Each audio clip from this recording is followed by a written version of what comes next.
Welcome back to Switch Point. We're back this week for the last week of February with episode 23 of our Nintendo podcast. And this week's going to be an interesting one. We've got a few things to talk about of, Nintendo happenings over the last week. And then, of course, we're going to dive into Zelda's 40th anniversary, as that was just this past weekend, and Nintendo had a huge celebration for it. But to kick things off before, I think we've got to talk about the big elephant in the room that Shadow dropped last week. And what was that, Saras?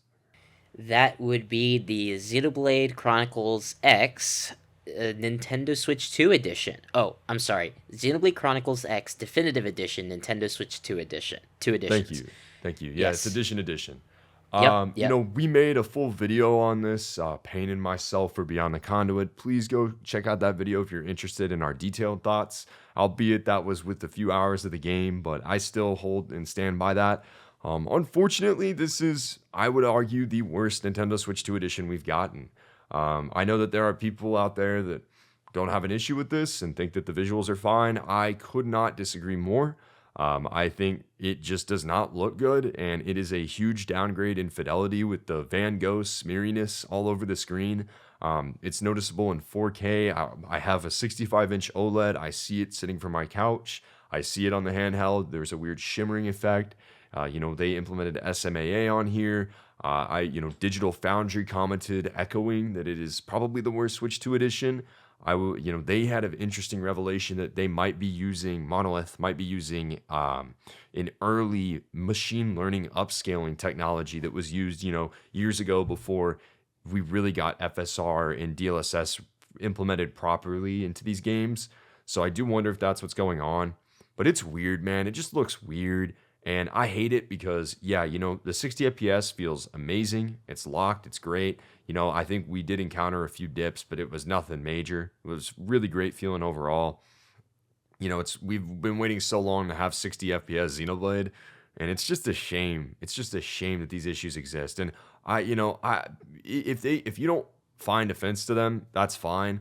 But I think that there are people out there ignoring them, which is just crazy to me because they're very blatant. And, if you're someone who doesn't really care much about graphics, okay. But I mean, I don't know, man. You've seen screenshots of it, Saras. I know you have. And I'm curious about your thoughts as someone who isn't necessarily a Xenoblade fan. But I was honestly pretty offended opening this. Like, I really, we as fans and as consumers should be pushing for better. And I feel like this was a seriously just huge botched release overall. Yeah, I completely agree. I mean, even when I had first heard about Xenoblade Chronicles X all the way back when it was first revealed for the Wii U, that was always a style that really clicked with me. And I've been wanting to get my hands on it for a while. And when it was finally announced for the Nintendo Switch 2, well, first, when it was announced for the Nintendo Switch, I'm like, oh, that'd be great, but I want to wait until it comes to the Switch 2. Finally, it comes to the Switch 2, and it runs great, but there's a huge asterisk, which sucks. It just sucks because it's it puts a dampener on how exciting it is to have a Xenoblade Chronicles game on Nintendo Switch 2 proper. And it's just a shame. And I get people wanting to defend it and only kind of focusing on the smaller issues and potentially sort of brushing them aside, but even Nintendo is aware that this is a major problem because this is one of the first cases in a very long time where Nintendo is unanimously granting refunds for this Switch 2 edition, like Yeah, across the board. well, and hold on that. So a couple outlets ran with a news piece about that Nintendo's been offering refunds, and I've been seeing people say that this is misinformation and such. Like, I know two people who requested a refund and got one. I've seen multiple people online post about it. If you want one, you can get one. I mean, it's not a science. People aren't making it up. I know two people. I know one person directly and a friend of a friend that have gotten a refund for this Switch 2 edition because it wasn't up to par. So, I mean, it's just, Nintendo does refunds occasionally, but yeah, I really hope this is patched soon. It's a dang shame. It really is a shame because this was supposed to be a really exciting first step for Xenoblade finally getting the Switch 2 editions that we've talked about for over a year, and we were so excited for them. Oh my gosh, like finally.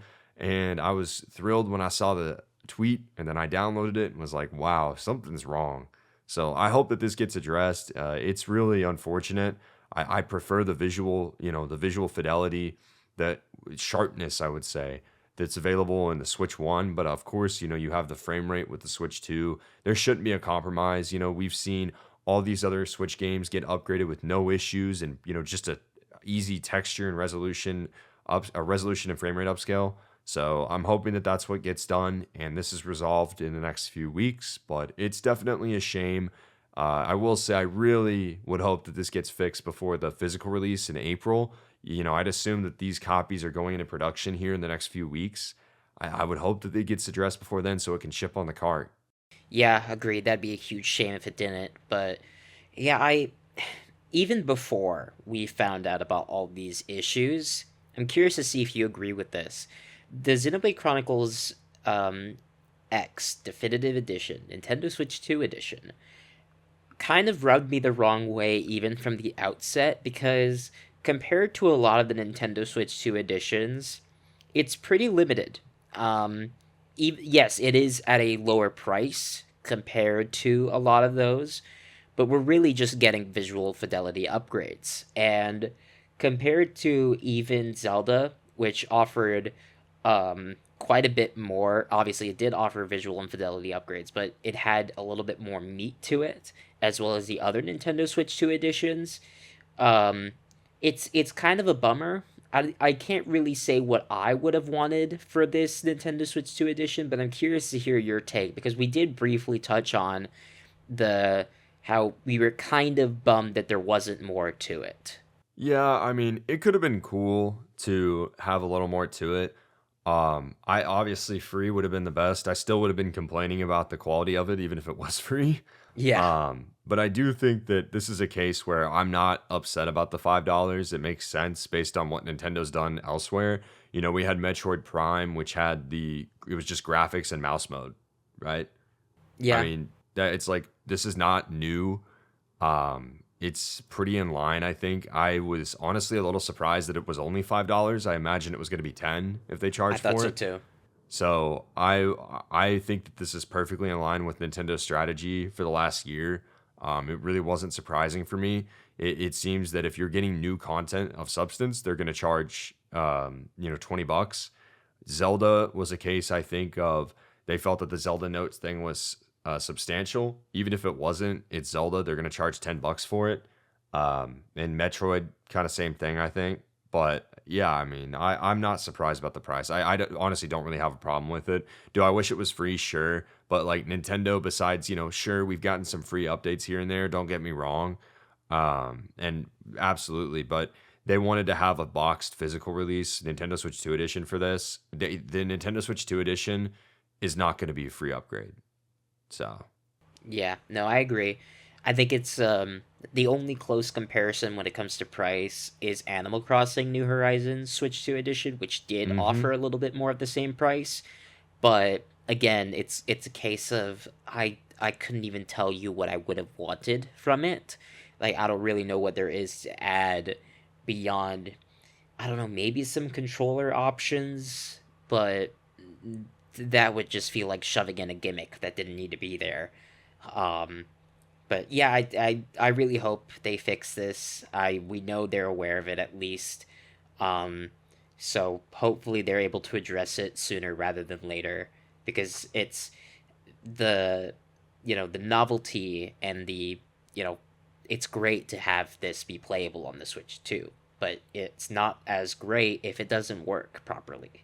Right. No, agreed. So we'll have to see. But Xenoblade, it is what it is. It's out now on the Switch too. So, nice to see a Shadow Drop release. I do think that that is indicative of what we'll see Nintendo do moving forward with Switch 2 editions, perhaps. Kind of just dropping these out of the blue. But we'll have to see. But there was some other news this week, I think, that's substantial that kind of maybe ties into when we might get more news from first party. Yeah, kind of on the subject on Nintendo Switch 2 editions. later today, by the time we're recording this, there will be a Nintendo Treehouse dedicated to, oh boy, let me see if I got this name right. The Super Mario Brothers Wonder Nintendo Switch 2 Edition Meetup in Bella Bella Park. Nailed it. And Pokemon Pocopia. Um, I've already seen a lot of people disappointed by this, wondering why are we only getting a treehouse? Why these games? But personally, I think this is a good way to do what we have talked about on this podcast for a very long time, and that is clear the table. Nintendo wants to get these games out of the way, these March games, before they start talking about the real meat. Right. There's going to be a lot of focus on getting through March, getting through these games that are coming up. I mean, the latest game we have dated right now is Tomodachi Life Living the Dream and Xenoblade X Switch 2 Physical on April 16th. So both of those are coming out the same day. Kind of strange, but is what it is. They probably are just trying to save money when shipping to stores, is kind of my guess, so they can ship both those games together. But yeah, they are doing that. That's coming out the 16th. That's the latest game that we know. We know that Yoshi's coming out in spring. We know that Fire Emblem and Rhythm Heaven are coming out this year, but that's about it. So we're definitely due for a direct sometime soon. We had talked about a few weeks ago, potentially that first week of March or that second week of March having something. I think that's looking more and more likely just based on the fact that we're getting this treehouse now to clear things out of the way. But yeah, I mean, it's more gameplay, sure. I'm not opposed to that. I can tell you I'm not very excited for Meetup in Bella Bella Park. But I mean, I know that there are people that are, but I do think that Pocopia is going to be incredibly popular. From everything I've seen of it, I have a very gut feeling that this is going to be a huge game. Oh, I completely agree. And it's one that even I'm kind of excited about. I don't know if I'm going to buy it, but it is one that I am certainly interested in because the thought of a life sim Pokemon game just sounds so perfect and something that I'm surprised hasn't happened so far. And I've always been really interested in the Pokemon spin-offs compared to the mainline games. I know, I'm so sorry, Nintendo fans and Pokemon fans. But yeah, I think that's gonna be a huge hit. And I think releasing it and Tomodachi Life side by side is smart because it will help to fill that Animal Crossing void until whenever we get the next mainline entry, which could be 2027 or maybe even 2028. Who knows?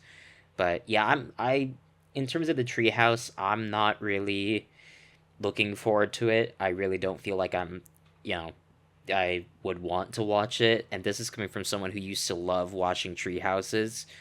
Um, I am kind of ambivalent towards Bella Bella Park, and even if I wasn't, I don't need to see more gameplay of Bella Bella Park because that is just it's more Mario Wonder, which great, but I've played that game. I've beaten that game. I don't need to see more of that game, even if it's new stuff. And Pocopia, that's something where I have this with a lot of life simulators. It's hard for me to watch other people play a life sim because it's like the whole point of that concept is doing your own thing and going your own way and building your own world. So seeing someone else's world isn't really as interesting unless you're directly visiting them in the game. So yeah, I'm not really too enthused about the treehouse. I'm glad it's there. I'm glad we're getting it, and I'm glad we may get more. But I do think a direct is definitely on the horizon, and I think the biggest proof is that if they really wanted to clear out all news and want to hold people over until whenever they give us a direct, which could be later in the spring potentially, if they did want to do that, they would show Tomodachi Life as well. But they aren't, because I think they have some more Tomodachi Life details planned for a direct before that game comes out.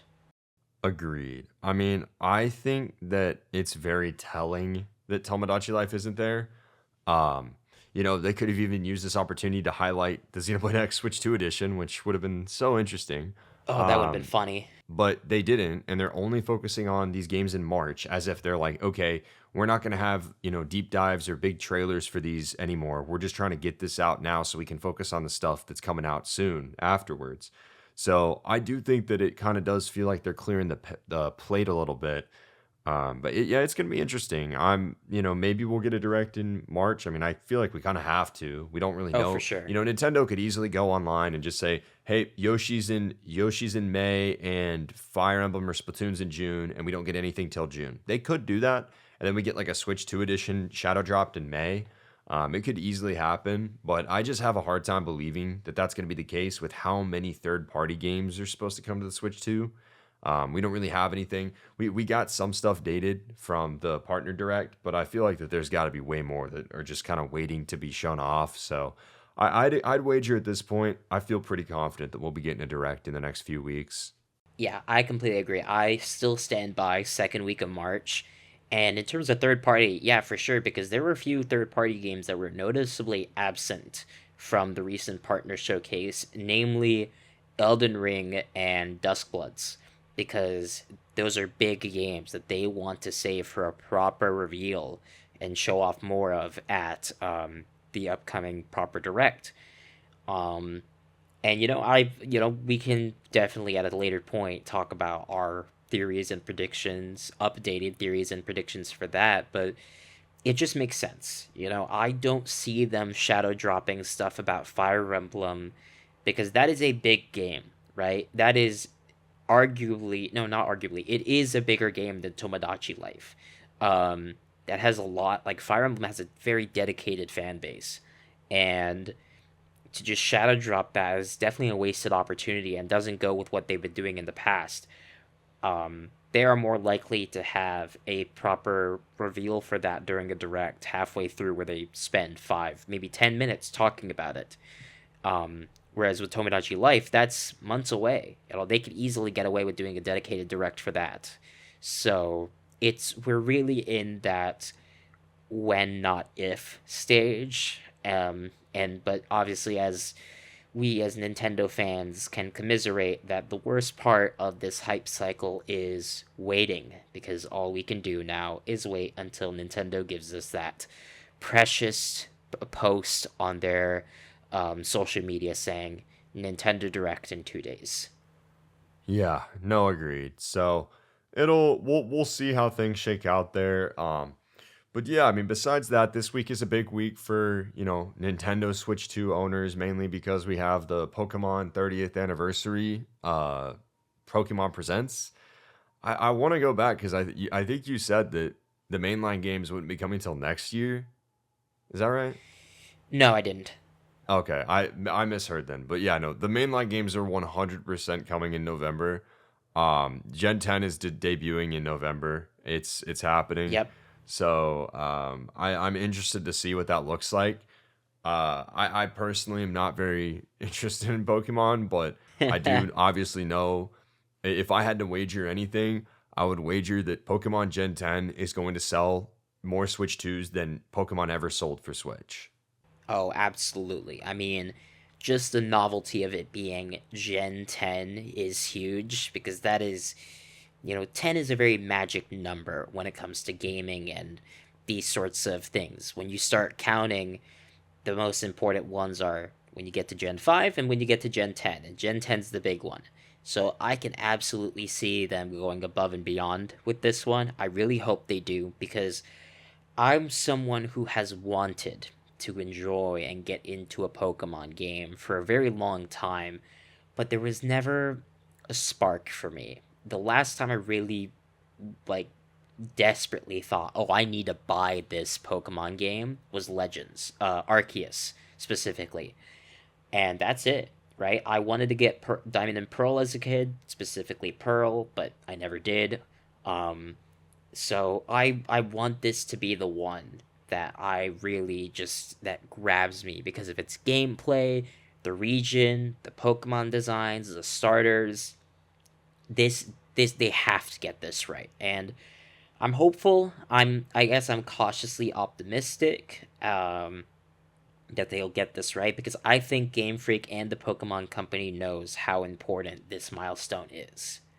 Yeah, it's very evident. I mean, there's a lot that I'm expecting this to hit, right? Like I'm expecting this to be a massive graphical overhaul from previous generations, truly a next generation Pokemon game. I'm expecting, personally, I want to see voice acting. I want to see stuff like Agreed. this. I want to see Pokemon actually elevate to a modern RPG instead of being, kind of left in the past a little bit. So I'm hoping to see stuff like that. We'll see. I imagine that there'll be some news on the GameCube, the GameCube Pokemon games, stuff like that. Maybe there's another spinoff that gets announced. I wouldn't be surprised. I do think this is going to be a pretty packed presentation considering the context, but we'll have to see. I mean, it's kind of hard to predict besides the obvious Gen 10. Yeah, Pokemon Presents this Friday is going to be a pretty big one, I think, where, besides the spin offs and other potential new announcements, we're definitely going to get news on Pokemon Champions, maybe a release date. I don't know when that could possibly release. The thought crossed my mind of, man, what if that's a shadow drop? But they already have a very big shadow drop that same day, which we'll get to. But yeah, I don't know. It should be interesting. I'm definitely planning on checking it out. I'm curious to see how it goes because even if I'm not the biggest Pokemon fan, Pokemon Presents are usually an occasion, and I really want them to get Gen 10 right, and I would like a really exciting spin-off.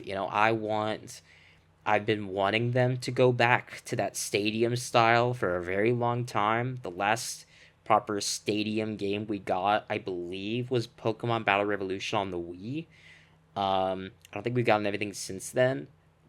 Everyone thought the Pokken tournament, Pokken tournament, was going to be a stadium, but it wasn't. Um, but yeah, now we're waiting. So I would never say no to a new Pokemon Snap, but yeah, it'll be interesting. But there is obviously one big announcement for Pokemon Presents that happened a little bit earlier than expected. Noah, if you'd like to take it away on this one. Wait, earlier than expected. Oh, of course. How could I forget the $20 amazing ports of Fire? Is it Fire Red and Leaf Green? Yep, correct. Yep. So, yep, these got announced at 2 a.m. on a random night, and yeah, they're coming out on Friday. Nintendo's bringing them over, and the Pokemon Company. We know that they're $20. There was originally Pokemon Home support that has been like removed from the description, so it's unclear if that's there. But yeah, I know at least this is a very big deal for a lot of people that have been looking forward to playing these games after so long, especially since they're really hard and expensive to get. Yeah, definitely. I'm glad at least for the preservation aspect of it. I think having it on modern platforms is a big deal. However, um, I will not. I won't lie and say that $20 is not a huge asking price for each. Right, for both Fire Red is $20, Leaf Green is $20. If there were $20 total, that'd be one thing, but $20 each for potentially no home and no online sharing is an extreme ask. Um, and it's one that I'm not really up for, especially because I am under the opinion that this should have been a Nintendo Switch Online title. I think it would have made a lot of sense. Um, there are reasons that we believe that this is not a Nintendo Switch Online title. Um, Obviously part of it is they don't want to save scum. Don't want you to rewind back to try and change the Pokemon you get. Um, I think also part of it is the Pokemon Company wants to make sure this ends up in as many hands as possible. Not everyone has Nintendo Switch Online, so making sure it is in people's hands that don't have that service would make a lot of sense. But that's still a lot, and you know, I am glad to see more Pokemon games, classic Pokemon games, get attention on modern platforms. It would have been easy. I'm glad they didn't just do the original, um, red and red and green, no, red and yellow. Yes. I'm glad they didn't just release those on um, um, the original Game Boy ones on modern platforms for $20 each. I'm glad they did the GBA versions. But yeah, I don't know. I'm curious to hear what you think about it. Our fan base of Pokemon fans is not gonna like us, Saras, because No, I don't really care. yeah, Like that's I it's great. I'm really glad that they're coming out. I think it's a great thing. I'll tell you right now, $40 for the pair is a lot. It's Nintendo. It is what it is. It's expected at this point. I still think it's a lot, but it kind of surprises me. And my thing is this: if Nintendo would have said, "Hey, we're gonna release a physical double pack of these games that you get to pick between," I would have been like, "Okay, actually, I'm gonna buy the double pack because that's really cool that you're releasing this physically so you can own it." But instead, they're not letting you own it. It's a digital only copy, and they're it totally.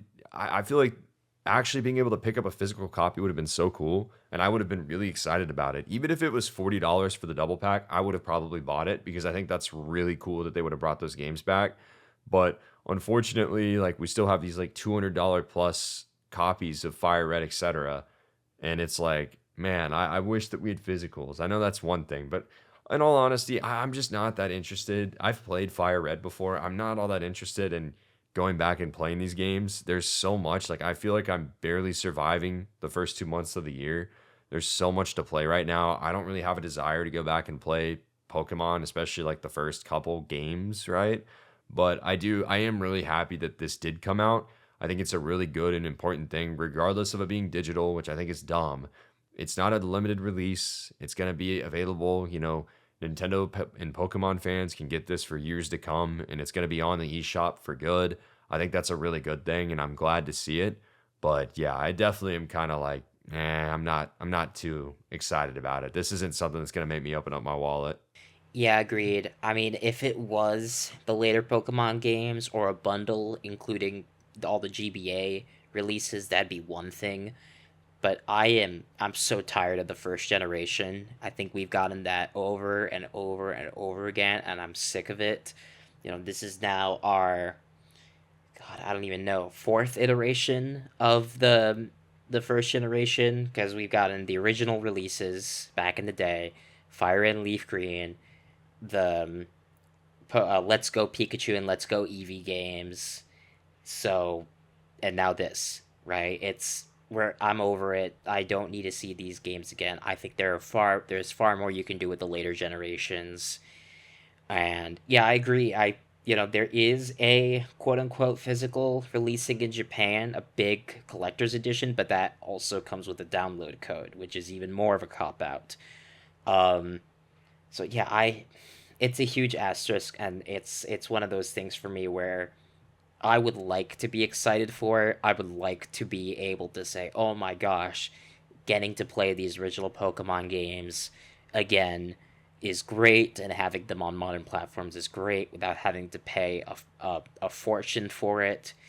But even friends of mine that are Pokemon fans are really also not feeling it as well. So I think that tells you as much as you need to know. Yeah, no, agreed. But overall, it should be a very exciting week for Pokemon fans. I am definitely interested to see how people think of the presentation. We'll have stuff to talk about next week for sure. But Oh I yeah. think for the bulk of today's episode, last week we talked about our thoughts on Mario so far. And I think we wanted to kind of turn the page to Zelda this week because Zelda's also celebrating its 40th anniversary this year. And Zelda is a unique case as its 40th anniversary was this past Saturday, and Nintendo said nothing. They forgot. How could they? Oh my gosh. I mean, it's an outrage, the anniversary came and went and they announced, let me think about that. Nothing. They didn't give us anything. They didn't give us any updates or anything. They didn't even shadow drop saying, "Hey, here's an update to X, Y, and Z Zelda game to make it look better." Um, they could have given us a shadow drop of a Switch 2 Echoes of Wisdom edition. Um, but no, the only acknowledgement that Nintendo did of the Legend of Zelda anniversary was if you went to Nintendo Today that day, you would get a pixelated Link holding up a sword that said "Happy 40th," and that is your anniversary celebration. So I think that I think that is the last of the anniversary celebrations for Zelda. I think we're not going to get anything else, right, Noah? Yeah, that's definitely it. But Yep. on a real note, it's definitely one of those things that if you look at anniversaries and how Nintendo celebrates them, we generally don't hear from these, about these anniversaries until summer or fall. Zelda is going to be a similar thing. I don't expect to hear about anything Zelda related until I would say probably the June Direct. Yeah, I agree. I think it doesn't make any sense. I'm someone who's a huge fan of Zelda, but as much as I would like to get new Zelda news, it just wouldn't make sense to announce new Zelda stuff as we're in the middle of Pokemon 30th anniversary celebrations and Mario 40th anniversary celebrations. Those are still ongoing and those are still really big.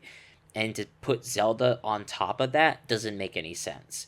I think what they're going to do, I think they're going to focus on Mario for this first half of the year. I think that March Direct, assuming it happens, we're gonna get that bombshell of a announcement of 3D Mario. Please, Nintendo, please. And then when the June Direct hits, they will focus a little bit more on 3D Mario, but then the latter half of that presentation will be all about Zelda. And the second half of the year is all about Zelda because I think that makes the most sense. Nintendo's not going to forget Zelda because if you remember, 5 years ago when it was the 35th anniversary, Nintendo dropped the very first proper trailer for what would become known as Tears of the Kingdom. So, they've clearly got something up their sleeve. It's just a matter of when we're going to see that. Yeah. No, agreed. And I mean, I think that there's going to be a lot of stuff for this anniversary, as you said. I it's going to be a little different from Mario because I do, as we talked about, we do expect that Mario is going to get a 3D game this year.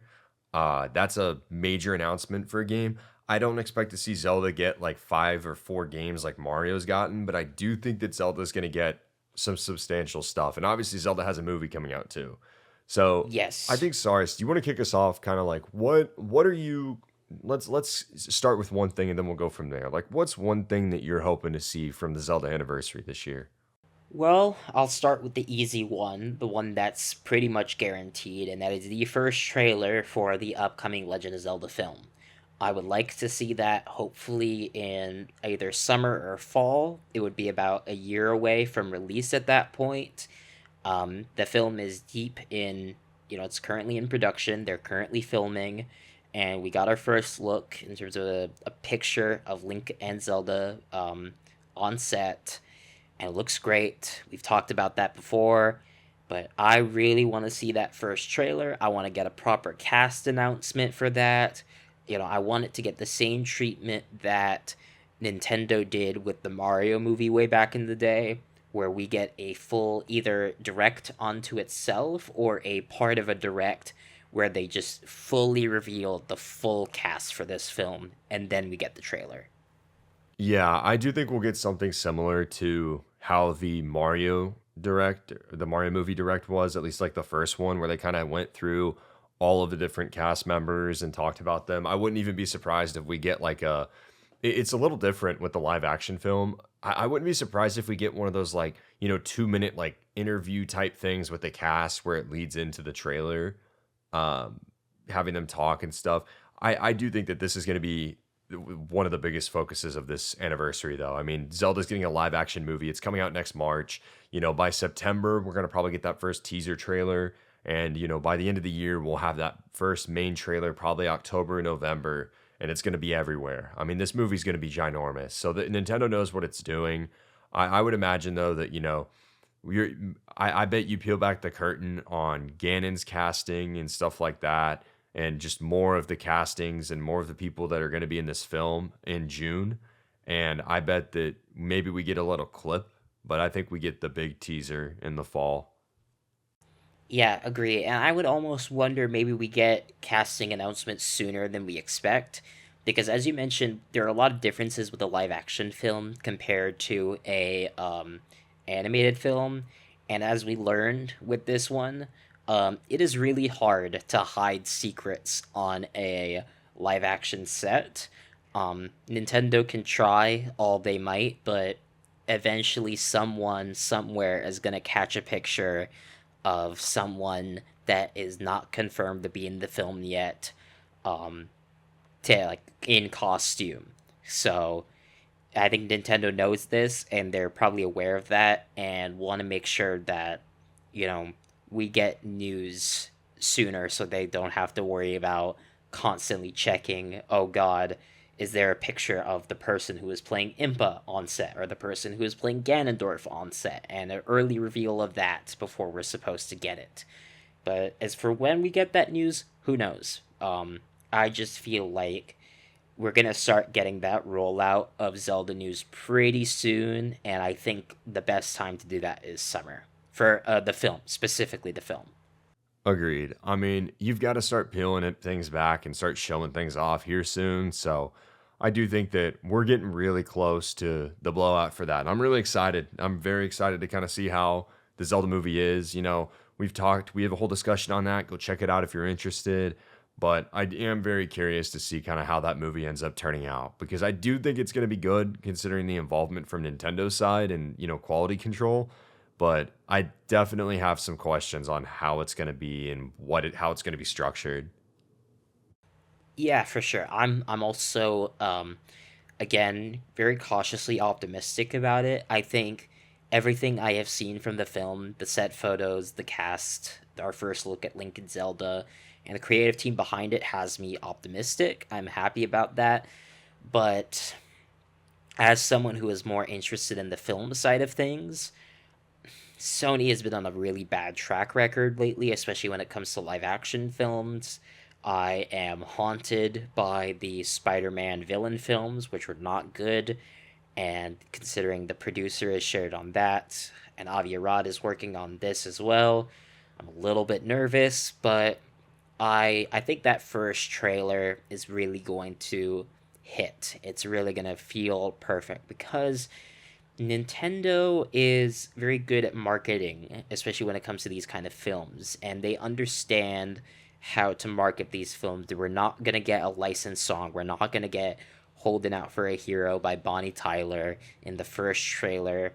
We're gonna get a classic Zelda song, the theme song, or Zelda's Lullaby, or something in between, maybe an ocarina song, who knows? But they are really going to treat this with all the proper reverence it deserves, and that enough gives me hope.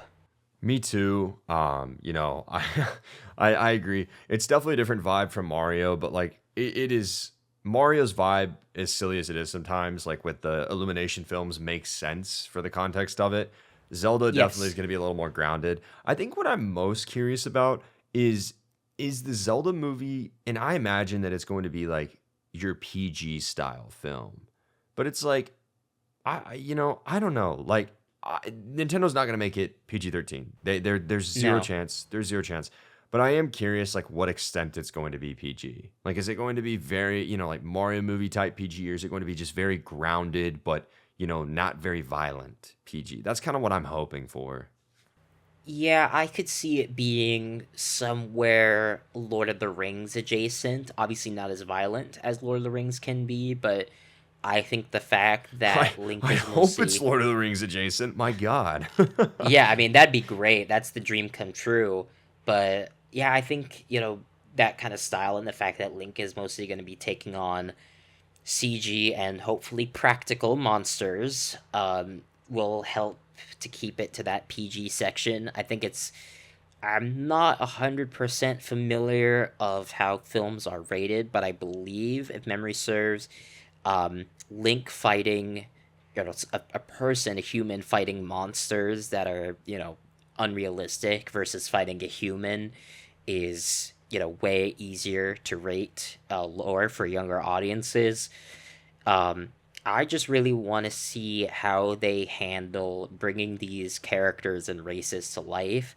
I want to see that Zora makeup. I want to see the Gerudos. I want to see every single monster, Bokoblins. I want it to get dark, but not ridiculously dark. I think there's a really good balancing act. I think Legend of Zelda has always been really good at that, especially if they stick to either Ocarina of Time or Breath of the Wild or a mix of both. I think they will have the right combination of influences to make a film that is both appealing to kids but also still grounded in that typical Zelda tone of dark but hopeful. Yes, for sure. That's what I'm most interested in, that and the story and the characters and just how that's all going to come together. But the world is just as important. I have pretty high faith that the world is going to be executed properly, just based on what we've seen of where they're filming. But yeah, it's gonna be really fascinating seeing a live action project like this from Nintendo. I mean, sure, Super Mario Bros, but like this is a different level. Yeah, back when it was first revealed and tossed around, I wanted an animated film. I mean, Legend of Zelda animated maybe by the same people who helped on Spider Verse. That would be a dream come true. But I think live action's a really good way to go. I think it really helps to appeal to, because fantasy is always rife with potential. You can get anyone at any place at any time into the theater, even if they somehow know nothing about Legend of Zelda. All you have to do is say, "Hey, there's this movie about a knight protecting his princess, and against monsters and a dark evil," and you'll have butts and seats in no time, right? I mean, Game of Thrones, Lord of the Rings, Princess Bride. These are all extremely popular franchises, some of the most popular in history. So I'm not worried about this film's success, and if they can even get to that point where it feels like a Legend of Zelda film and does things you don't really see in these other fantasy films, I think that's the best case scenario. Yeah, no, definitely. Man, Princess Bride's a great movie. Gotta say, go Oh, it's watch it so if you good. haven't. Great movie. Okay, so I think we've covered our bases there with the Zelda movie. Very excited to see that. It's gonna be a big part of the anniversary. But another part of the anniversary that I do think we got to talk about is obviously games, Oh right? yes. I mean, games have got to be a part of it. I think, let's peel the band-aid off. I think the big game that's going to be the Zelda 40th game is Twilight Princess Wind Waker HD coming to Nintendo Switch with the Switch 2 patch for 4K, the same thing that we got with Galaxy and Galaxy 2. Yeah, I agree. It's been a long time coming. We People have been speculating about it and throwing it around ever since we got the very first, almost since the Nintendo Switch initially released back in 2017. It feels like it's been rumored for that long. And it just makes sense. We've talked multiple times in the past how we don't think that Wind Waker being on the GameCube NSO eliminates it from getting an HD patch or an HD version. I think they're going to do things with these HD versions that they did not do with the Wii U. I don't think it's just going to be simple as the ones where they just move the Wii U version to the Switch 2. Switch and Switch 2. I think they're going to go. My hope and also prediction is that they're going to go Metroid Prime remastered levels with it, and that's why it's been taking so long. Yeah, I don't know, man. I would like to believe that's true. I hope it's true. Um, you know, I think that there's a lot of potential to really put some work into those remasters, but I also think that these have existed for like 5 or 6 years at this point, and Nintendo has just been sitting on them. I do think they're going to look gorgeous on the Switch too. Don't get me wrong. I'm very excited for that. But I do think that I don't know how much work they're going to put into it as like a baseline. The Wii U versions were pretty good. So I think touching those up, however much they did, and just letting them run at 1080p, 720p on the Switch, then, 1080p, 4K on the Switch too, I think will be more than enough for most. But I'm interested to see, how this collection is received. I'm just excited from the prospect of getting able to buy a physical. I know a lot of people have questioned, oh, Wind Waker, it's on the service. They're not going to bring it over. I do think they're going to bring it over. I think it was just a matter of we want to get this as a popular game. Let's get it on the service. And then you can get the upgraded version here with this collection. Yeah, it sticks with the pattern. They've done similar things with Mario in the past. Obviously, they gave us the Mario All Stars collection, the 3D All Stars collection, which was a limited release, but that had Super Mario 64 and Mario Galaxy, and then they went on to release Super Mario 64 in the Nintendo Switch Online and Galaxy as a full release. And it's only a matter of time before Sunshine gets the same treatment, where it's also available on the Nintendo Switch Online. So I think I think it makes sense. I think Wind Waker and Twilight Princess are a really good double whammy to have, bundle it together as one big collection. Um, and you give them the option to buy it, like give players the option to buy it separately on digital, but if they buy it in physical, they get both. I think that makes a lot of sense, and I think that'd be really good. I think that'd be a really good offering and a really good way to, if that was the only thing we got this year, I wouldn't be mad. Maybe I'd be a little disappointed, I'd but be I think, fine. I mean, yeah, you got to remember, right? Like we've already got 4K Zelda Breath of the Wild, Zelda Tears of the Kingdom. We've gotten Echoes of Wisdom update. We've gotten Link's Awakening 60 FPS, etc. Like all the recent Zelda games that came on Switch already have updates. And we just got Tears of the Kingdom a couple years ago. Now, granted, I do think that we will see the 3D Zelda, not to jump ahead, but I do think we will see the 3D Zelda come out in the next 2 years. But it's not this year, and it shouldn't be this year. But no, I'd be more than fine with just getting Twilight Princess and Wind Waker. I don't think that's all we're gonna get, but I do think I'd be no, more than fine absolutely with not. that. But I will say to Yeah. jump ahead a little bit, beyond that, what we might see. What's something you think we might see beyond that if we were to get another game? Ooh. Well, I think we are. I think we'll probably get another. I feel like we'll get another Zelda spin-off. I don't know what that will be because Zelda spin-offs are always very unpredictable. Sometimes it's something similar from, Link's Awakening or Echoes of Wisdom, and sometimes it is, a new Four Swords Adventures or Triforce Heroes or something in that vein. We did just get Hyrule Warriors last year, so that's obviously off the table. But I feel like a Zelda spinoff of some kind this year makes a lot of sense. Agreed. I mean, I imagine. See, my thing is this. I think we will get either, if we're getting these remasters, I think a spinoff makes the most sense, but I wouldn't be surprised. We're getting another game, point being.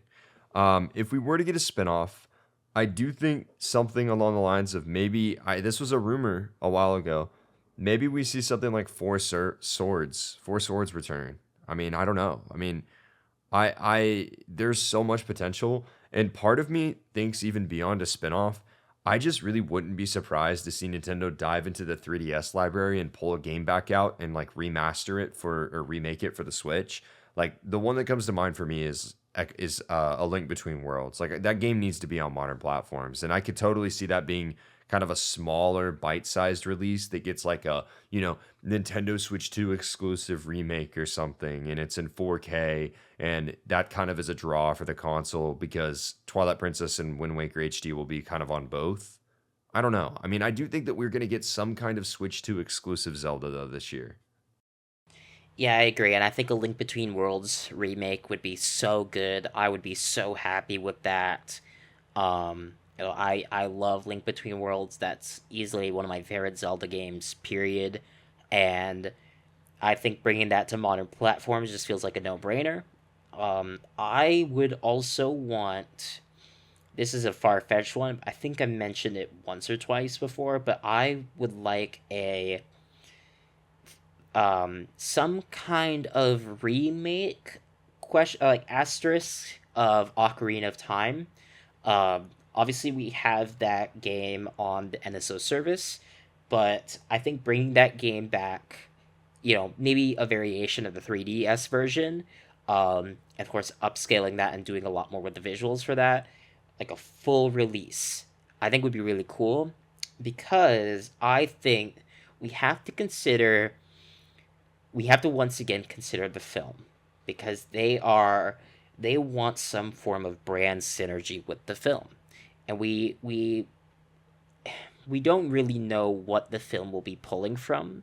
We don't know if it's Ocarina or Breath of the Wild. It looks like there's a mix of both, But if you want to prepare fans for that film in the same way that they prepared fans for the Galaxy film by releasing Galaxy and Galaxy 2, I think having a return to Ocarina that isn't just the NSO edition makes a lot of sense.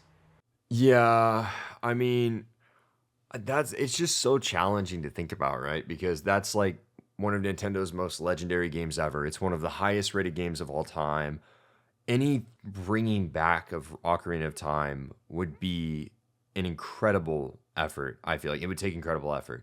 I'll be honest, I really can't see them remaking it right now. I don't think now's the time. What I can see them doing, if they were to do anything with Ocarina of Time, is offering a standalone version on the eShop that has 4K support. So it's a 4K upscaled version of the Nintendo 64 Classics version. I don't know, man. I just have a really hard time seeing them bring back Ocarina of Time this year. I know that that's been a hot topic online of, are we going to see an Ocarina of Time remake? Are we going to see an OOT remaster? I'm not really sure, and that's just a me thing. I just think I have a really hard time seeing Nintendo do that. I agree it makes sense, but it's like you've got to think about that there are only so many months in a year, and I think for me personally, the Zelda double pack is like a given. Like that's the easiest given. We're 100% getting that. So if we get that, like let's say September, I have a really hard time believing that they're gonna drop an Ocarina of Time remake, like a game of that caliber in the next few months that follow. Considering Pokemon's November, we've got other games. We've got the 3D Mario game that's supposed to come out. I don't know. Like, do I think that we will get an Ocarina of Time remake on Switch 2? I lean more towards yes than no. But I just have a really hard time thinking that we're gonna see that this year. I don't know.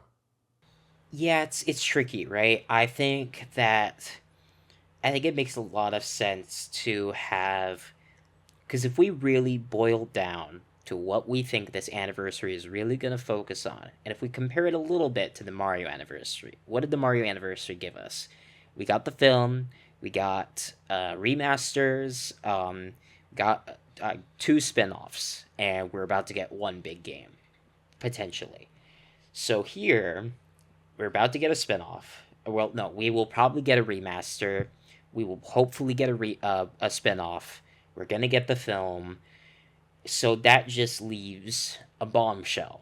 Um, and I'm gonna jump to it because I think Ocarina of Time, I agree, would not make much sense to have this year because that would automatically distract from a 3D Mario, from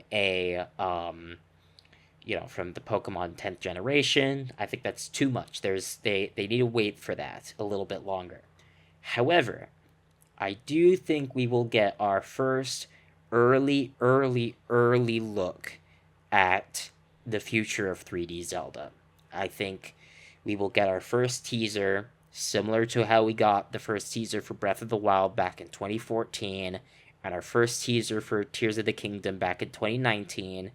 I think we will get our first hint, a 30-second to maybe a minute trailer hinting at what is next for this franchise in the future, maybe far future, 2028, if even that. Yeah, I mean, I agree. I think that we will get a tease of 3D Zelda this year, knowing Nintendo's gonna know that like the 40th anniversary is gonna have stuff. We've got a movie, we've got bringing back old games, etc. But I do think that it is very clear there's not one major release, and that's okay. But I think as part of that, they are going to show and tease the next 3D Zelda and at least title it. Because Tears of the Kingdom, there wasn't any DLC. That game came out in May 2023.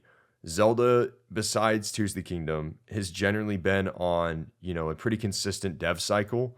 You think about the fact that Breath of the Wild had DLC through 2018. So I personally am kind of under the belief, you take COVID into consideration too. I think about a 4-year dev cycle makes sense. I think that holiday next year, we could be looking at the next Zelda game, fall next year. So I think that Nintendo wouldn't be crazy to drop a 3D teaser now. I think it makes a lot of sense. Yeah, for sure. And if I remember right, when Tears of the Kingdom was coming out, they finished it pretty early and they took a lot of extra time to polish it. I don't think they were just polishing. I think a lot of that was polished, but I think a lot of that was getting ready for what's next so they could hit the ground running on the next project. And I think we could see that next project soon, or at least a tease of that next project soon. I think we'll get a little bit more. I hope we'll get a little bit more consistency on the marketing there compared to Tears of the Kingdom and Breath of the Wild.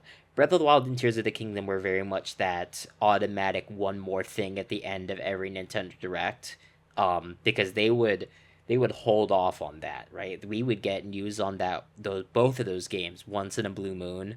Um, I don't think we're gonna get that for the next big Zelda game. I think they're really gonna start hitting the ground running and start really saying, "This is what's next. Here's the title. Here's a little bit of what you can expect. Here's the next time you'll see it." And we can spend, I think, a little bit of these last few minutes talking about what we want from that 3D Zelda, because we've talked about this before in that video where we did like a full discussion of the future of Zelda. But personally, I want a return. I want really big emphasis on narrative, but a smaller world. I don't want the big. I love the big world of Breath of the Wild and Tears of the Kingdom. I just want that to be condensed so there's more to do in a little bit less space. And a bigger focus on narrative, like actual cutscenes, similar to how Metroid Prime 4 got. Hopefully, not a Mackenzie figure, and something like that. Something big and bold and new that really feels next gen in the same way that Breath of the Wild did back then. Agreed. I mean, my thing is this, I definitely agree with the focus on narrative. I tread the line like I don't want this to become a Sony game. No. I want this to have a strong emphasis on narrative way more than Breath of the Wild and Tears of the Kingdom did.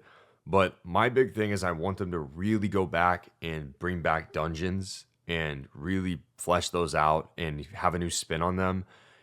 Tears of the Kingdom improved upon dungeons from Breath of the Wild, but still, like that classic Zelda dungeon gameplay, I feel like can be really expanded upon and brought in new light with new ideas on Switch too. Yeah, for sure. I think dungeons is a big thing. I think that's a no-brainer. And, speaking of Sony games, even though I don't necessarily want a direct copy of a God of War, I do want a little bit of the same lessons and perhaps a different camera perspective. Because a lot of the Zelda games, especially Breath of the Wild and Tears of the Kingdom, are pulled back third person, as I like to call it. Like you get a full look at Link's entire body. You can kind of turn him around, get a little bit more detail.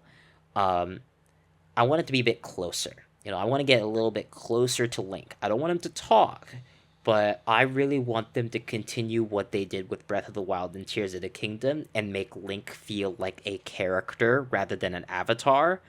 And I think pulling a little bit closer in terms of the camera and giving us a more like grounded perspective, similar to what we might do with the film, I think is a good way to go. Agreed. No, I think the camera is a good shout because we have had 10 years next year of this camera for Zelda. I'm definitely I'm definitely wanting something new. I want a different feeling Zelda 3D wise. I think it'll be interesting to see how the team approaches that. And I want to link back also to Link, get it? I want to Yeah. link back to the stuff that you said about the world. I agree. Like I want it to be honed in. I don't want to lose the feeling of being able to explore and find secrets within the world, but I do want it to be a little more grounded and less grand. I want the idea of being able to kind of focus in on a smaller environment that still captures that feeling of Hyrule, still really pulls you in and has all kinds of stuff to discover. But you're not just kind of like, at times in Breath of the Wild and Tears of the Kingdom, it's overwhelming how large the world is. And I want to definitely scale it back to have a very hyper detailed, rich environment that is nowhere near the size of those maps. Yeah, for sure. I will always vouch for those games and how every place feels real and explorable, but I want to give that same attention to the world as to the characters. I want even the NPCs. As much as I love Breath of the Wild and Tears of the Kingdom, a lot of the world is kind of barren, and it's by design, right? It's a very specific vibe tonally that they're going for. But I want Hyrule in this next Zelda to feel living and breathing and active. Like, I want this to be a populated Hyrule rather than a post-apocalyptic Hyrule. And I I almost want a little bit of inspiration from RPGs. I'm not the same type of, like, turn based, but ways in games like Witcher, how there are a lot more side quests and there's a lot more kind of interactions with other NPCs. Maybe they have dialogue, maybe they have voices, and there's a lot more kind of, it feels living and breathing rather than like this infinite sort of outlands that is like uncharted and unexplored. Whereas here, I want this to feel like a town, a city in of itself, where you are free to look around, and every character has a story, and every character has a history, and every character has thoughts and feelings about what is going on. Agreed. I think the general idea is just stripping back the grand nature of what we've got the last two games and making it a more condensed environment that has more to offer everywhere we go, basically. Like more story, like actual side quests. I love that. I think that that's something that could really build up and help build the world. But I think that there's a lot of inspiration to be taken from RPGs, etc. It'll be really interesting. I couldn't tell you, like, I don't think I can make a confident prediction on what the next Zelda is going to look like. I just think it's going to be Not very at all. different from Breath of the Wild and Tears of the Kingdom. Yeah, I think that also will apply tonally. I think every Zelda in every generation has had a very specific tone. Um, I think the only comparable one to Breath of the Wild is kind of Wind Waker, where it feels post-apocalyptic but yet free. Um, in Tears of the Kingdom had a lot of similarities to Majora's Mask, but I think we're gonna get something new tone-wise. I think it's gonna be darker but not edgy. Because I think Twilight Princess, as much as I like Twilight Princess, a lot of times it felt edgy.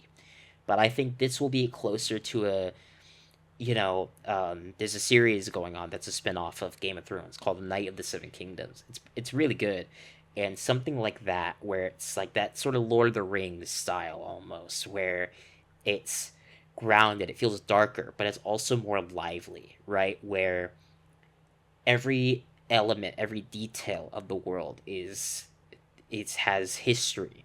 And I want to have a Hyrule that feels alive. Because as much as I love Breath of the Wild and Tears of the Kingdom, a lot of times Hyrule feels dead. And again, that's part of the point. But I want something where it feels closer to Link and closer to his eyes rather than far back in this grand view of this grand area, as we've said before. Absolutely. But no, I completely agree. There's a lot to be excited about with 3D Zelda. And, as this year continues, we'll definitely be having more conversations about it. I feel like we could spend a whole episode talking about just that. But just a taste of kind of our hopes, I guess, for what we'll see with it, with the Zelda 40th anniversary. But yeah, guys, I think that's going to do it for episode 23 of Switch Point. Thank you so much for tuning in. And be sure to let us know down below your thoughts on Zelda's 40th and if there's anything you're looking forward to in particular. But with that being said, we'll catch you next week for our next episode.